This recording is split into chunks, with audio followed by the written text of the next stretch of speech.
ನಮಸ್ತೆ, ಎಜೆ ನ್ಯೂಸ್ಗೆ ಸ್ವಾಗತ.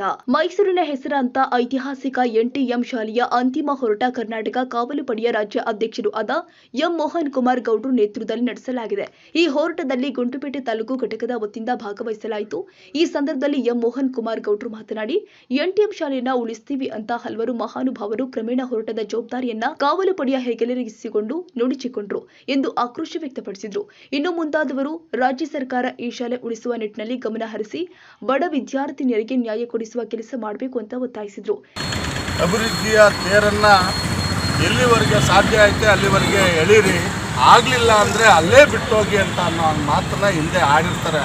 ಆ ಮಾತಿನಂತೆ ಇವತ್ತು ನಾವು ಈ NTM ಶಾಲೆಯ ಎಣಭಾರವನ್ನು ಹೊರದಕ್ಕೆ ನಮ್ಮ ಕೈಯಿಂದ ಆಗ್ತಾ ಇಲ್ಲ ಅಂತ ಹೇಳಿ ಇಂದಿಗೆ ಇಲ್ಲೇ ಬಿಟ್ಟು ನಾವು ತೆರಳ್ತಾ ಇದ್ದೀವಿ. ಅನೇಕ ಮೈಸೂರಿನ ಹಿರಿಯ ನಾಗರಿಕರು, ಬುದ್ಧಿಜೀವಿಗಳು, ಅನೇಕ ಚಳುವಳಿಗಾರರು ಈ NTM ಶಾಲೆಯ ಹೋರಾಟವನ್ನು ನಡೆಸ್ಕೊಂಡು ಬಂದು ಲಾಸ್ಟಿಗೆ ತಮ್ಮ ಮೇಲಿನ ಹೆಗಲ ಮೇಲಿದ್ದ ಭಾರವನ್ನು ನಮ್ಮ ಸಂಘಟನೆಗೆ ಹೊರಿಸಿ ಹಿಂಜರಿದಿದ್ರು. ಅವ್ರಿಗೆಲ್ಲ ಇವರು ಒಳ್ಳೇದು ಮಾಡಲಿ.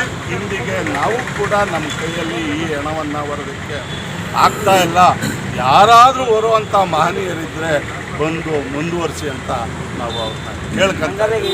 ಈ ಸಂದರ್ಭದಲ್ಲಿ ಕಾವಲು ಪಡೆಯ ರಾಜ್ಯ ಘಟಕದ ಕಾರ್ಯದರ್ಶಿಗಳು ಆದ ಡಿಆರ್ ಕರಿಗೌಡ್ರು, ರವೀಂದ್ರ, ರಾಜ್ಯ ಉಪಾಧ್ಯಕ್ಷರು ಆದ ಟಿ ರವಿಗೌಡ್ರು, ಪಿ ಮಹದೇವು, ರಾಜಣ್ಣ, ಶಿವಬಾಲಾಜಿ, ಜೆ ಉಮೇಶ್, ಆನಂದ, ಶಂಕರ, ಜಯರಾಮ್, ಮಹದೇವ್, ಗುಂಡ್ಲುಪೇಟೆ ತಾಲೂಕು ಅಧ್ಯಕ್ಷರು ಆದ ಎ ಅಬ್ದುಲ್ ಮಾಲಿಕ್ ಸೇರಿದಂತೆ ಮತ್ತಿತರರು ಹಾಜರಿದ್ದರು.